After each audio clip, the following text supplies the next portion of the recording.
How to change Instagram group profile picture. Hello everybody, welcome back. If you guys are wondering how, you may follow up this method.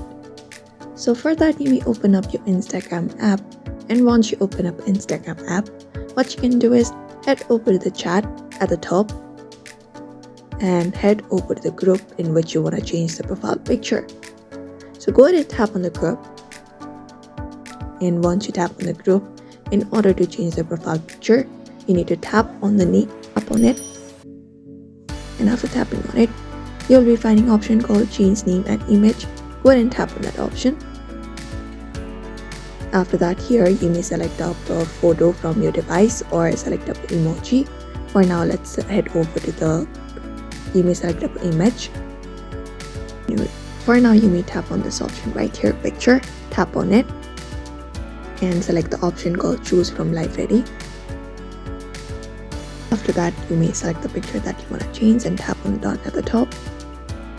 And once that is done, you may head back and refresh your group, and you should be finding your profile picture changed on the group.